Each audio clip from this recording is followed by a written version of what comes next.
Bom dia, boa tarde, boa noite, paz e bem.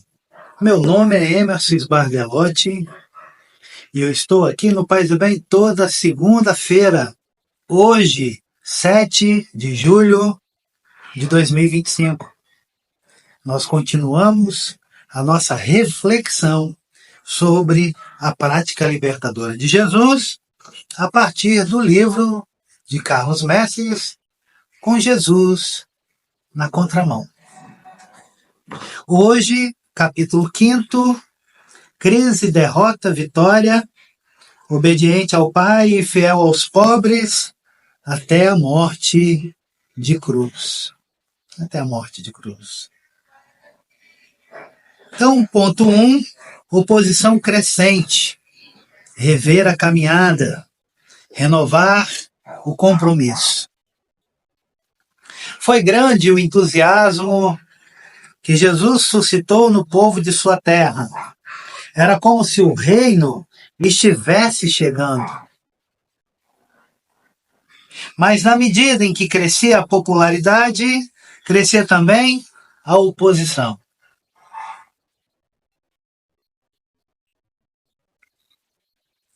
Jesus entrou em conflito com os grupos de liderança da sociedade.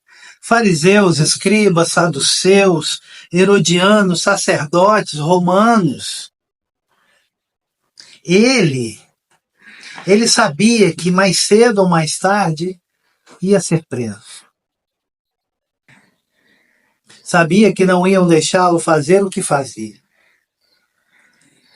Dentro daquela sociedade, o anúncio do reino, do jeito que era feito por Jesus, não seria tolerado.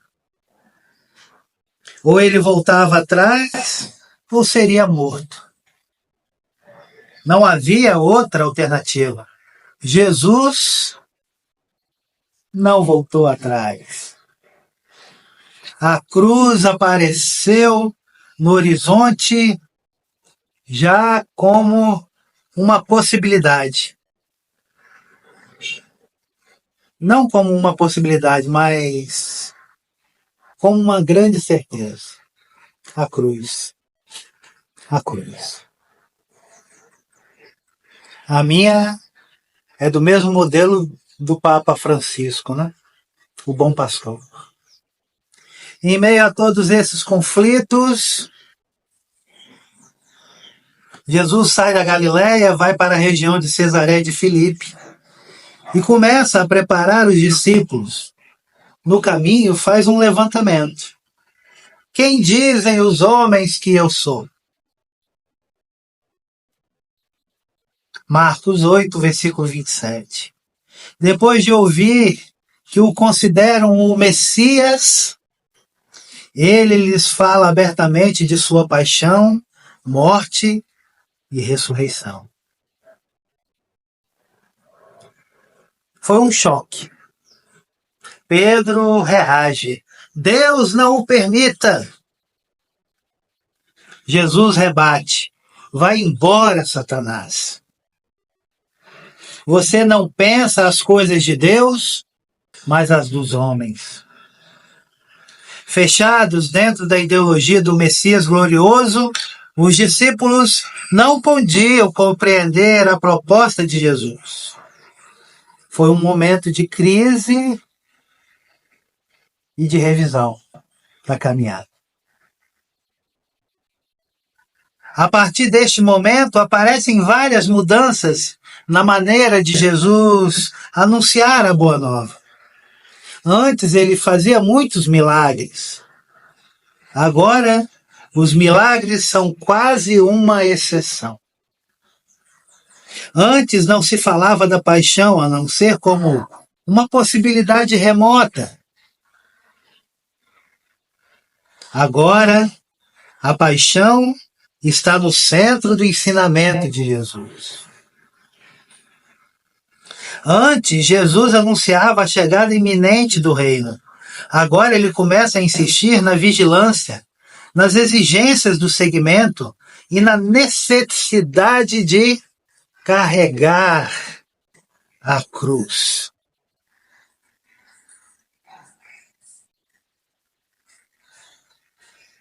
Antes ele ensinava ao povo, agora é a formação dos discípulos que o preocupa.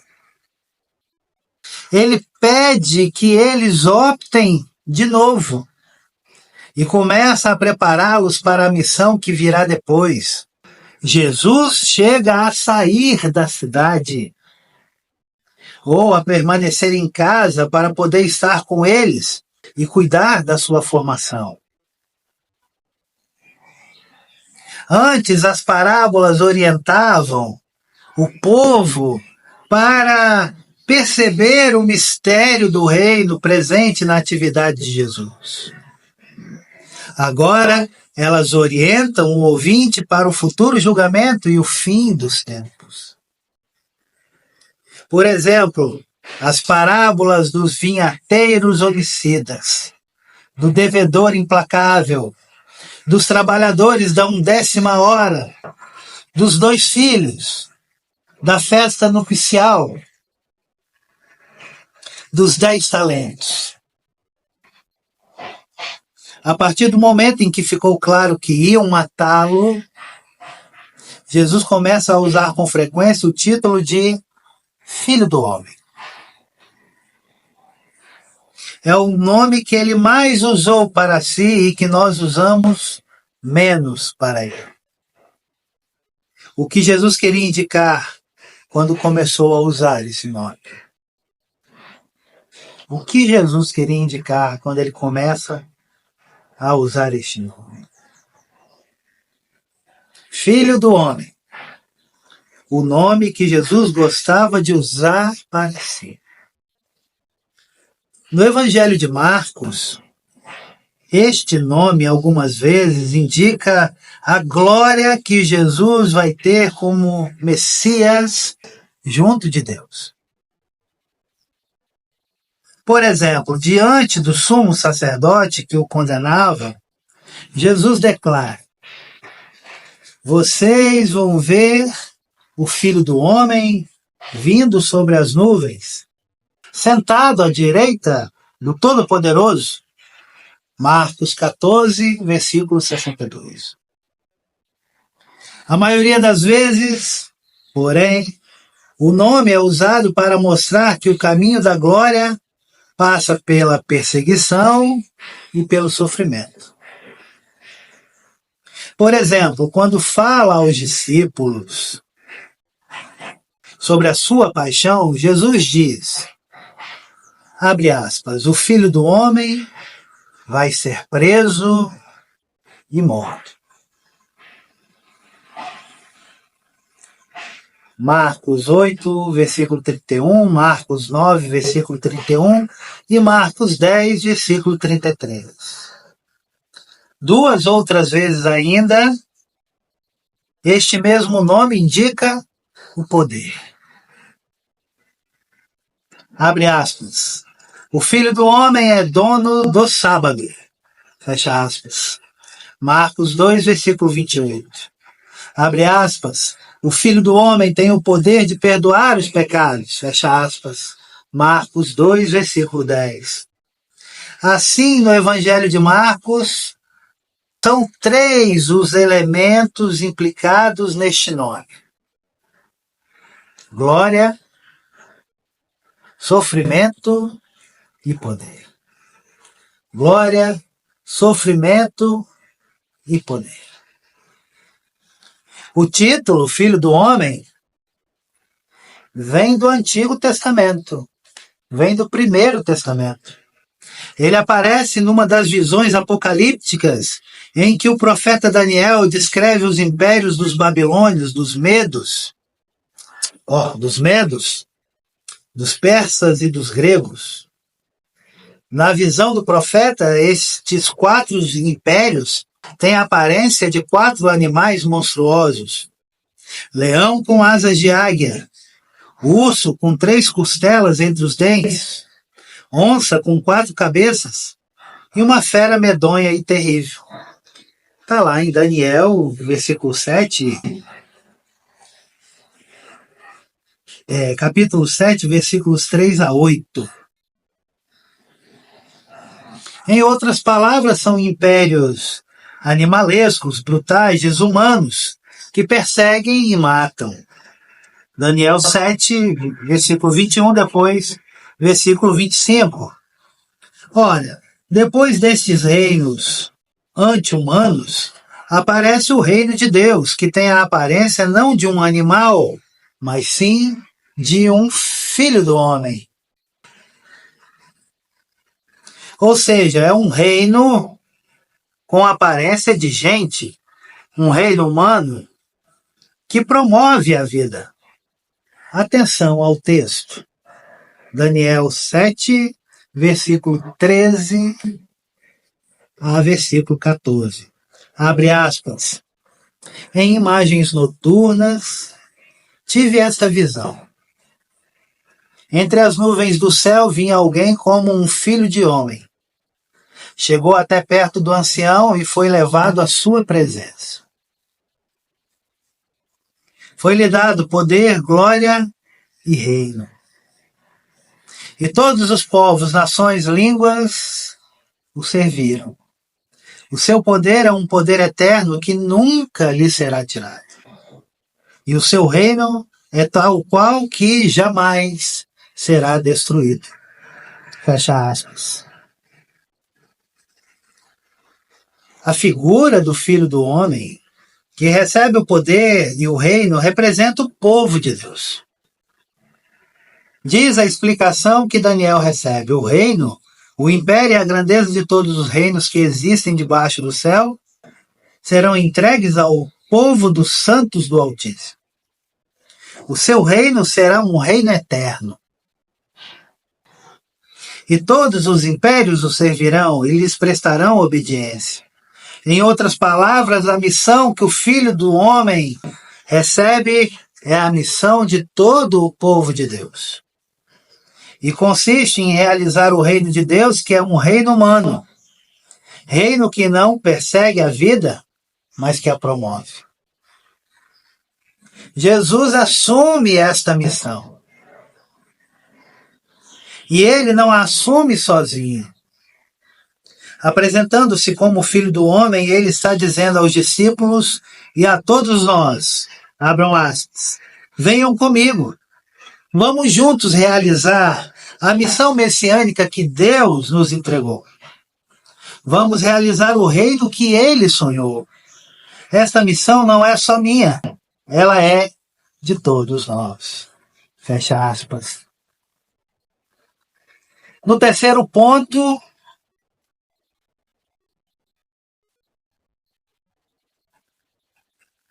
a tentação de seguir por outros caminhos. Na medida em que o anúncio do reino se divulgava pela Galileia, crescia no povo a expectativa messiânica e aumentava sobre Jesus a pressão para aceitar o papel do Messias que os outros esperavam. Essa tentação acompanhou Jesus do começo ao fim da missão. A pressão vinha de todos os lados. Pessoas, fatos, situações, o próprio demônio, todos tentavam levá-lo por outros caminhos. Mas ninguém, veja bem, ninguém nunca conseguiu desviá-lo do rumo traçado e assumido como servo de Javé e filho do homem. Neste ponto, Jesus não teve medo de provocar conflitos, nem com as autoridades, nem mesmo com as pessoas mais queridas. Os que tentaram desviá-lo do caminho receberam respostas duras e reações inesperadas. Por exemplo, Pedro tentou afastá-lo do caminho da cruz e propôs o caminho do Messias glorioso. Sem a cruz. Mas teve de ouvir: vai embora, Satanás. Marcos 8, versículo 33. Os pais de Jesus se queixaram. Meu filho, por que você fez isso conosco? Lucas 2, versículo 48. Mas receberam como resposta, por que me procuravam? Então não sabiam que eu devo estar na casa do meu pai? Lucas 2, versículo 49. Os parentes queriam levá-lo para casa, Marcos 3, 21, mas ouviram palavras duras que pareciam uma ruptura. Quem é minha mãe? Quem são meus irmãos? Marcos 3, versículo 33. Os apóstolos gostaram do afluxo do povo e queriam que Jesus voltasse, mas receberam uma recusa. Vamos para outros lugares, pois foi para isto que eu vim. Marcos 1, versículo 38. Marcos 1, versículo 38. João Batista esperava como Messias um juiz severo. Lucas 3, versículo 9. Mateus 3, versículo de 7 a 12. E queria uma definição de Jesus. És tu ou devemos esperar por um outro? Mateus 11, versículo 3. Jesus mandou João conferir as profecias e confrontá-las com a realidade dos fatos. Mateus 11, versículos 4 a 6 e Isaías 29, versículos 18 e 19, depois 35, versículos 5 a 6, depois 61, versículo 1. Os fariseus avisaram, vai embora daqui porque Herodes quer te matar. Lucas 13, versículos 31. Na resposta, Jesus deixou bem claro que ninguém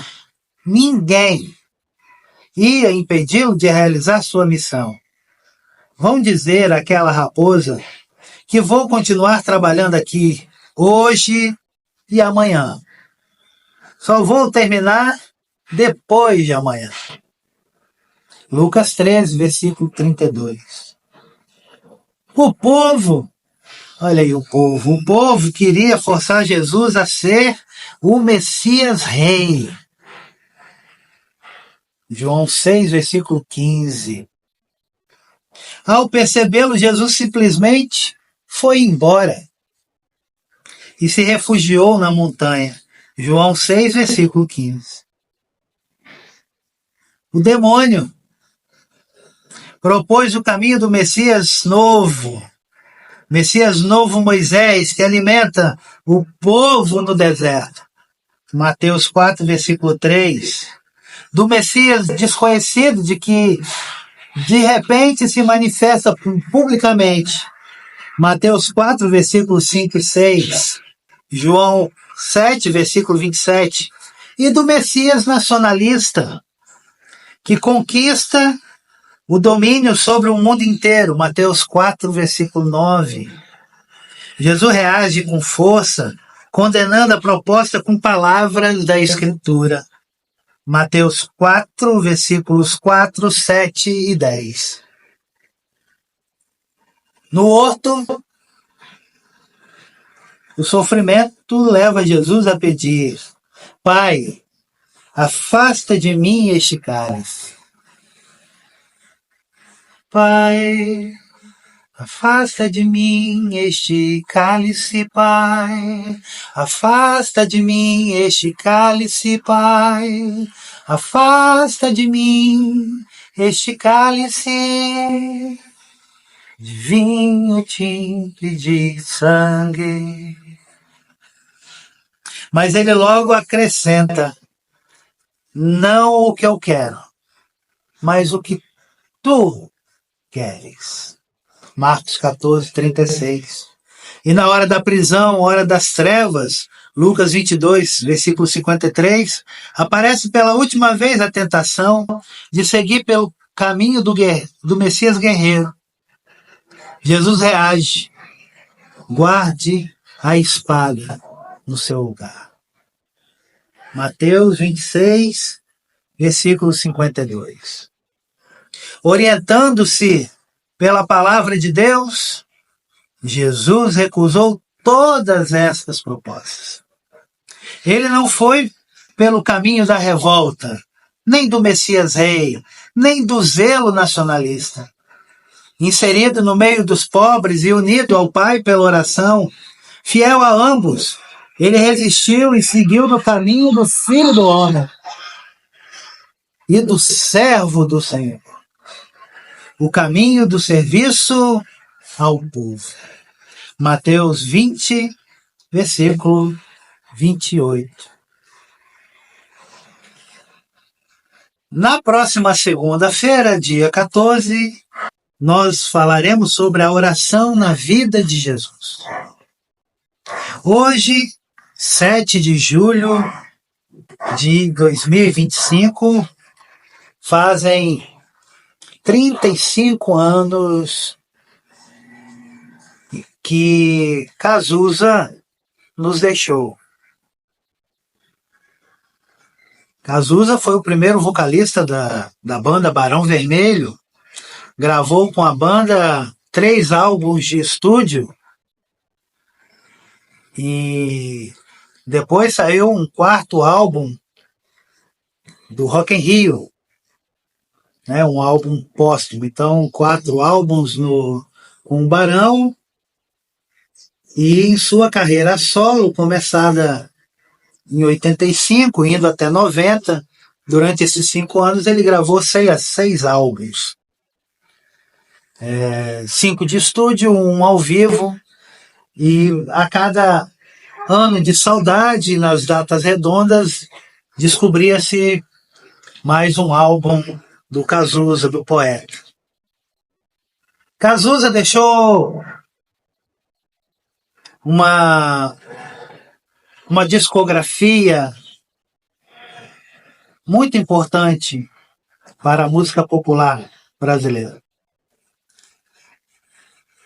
Ele soube, juntamente com Renato Russo, Herbert Viana, Humberto Gessinger, Arnaldo Antunes, Sérgio Brito,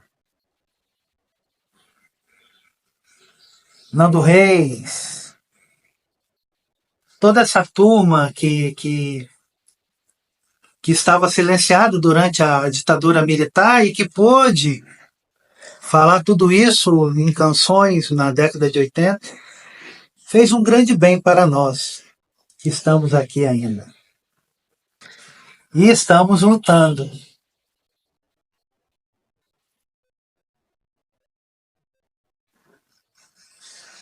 35 anos de saudade do poeta Cazuza. Disparo contra o sol, sou forte, sou por acaso. Minha metralhadora cheia de mágoas. Eu sou um cara cansado de correr na direção contrária, sem pódio de chegada ou beijo de namorada. Eu sou mais um cara. Mas se você achar que eu estou derrotado, saiba que ainda estão rolando os dados. Porque o tempo não para. Dias sim, dias não. Eu vou sobrevivendo sem um arranhão da caridade de quem me detesta. A tua piscina tá cheia de rato. Suas ideias não correspondem aos fatos. O tempo não para. Eu vejo o futuro repetir o passado. Eu vejo um museu de grandes novidades. O tempo não para. Não para, não. Não para. Viva Cazuza. Paz e bem. Vida longa e próspera.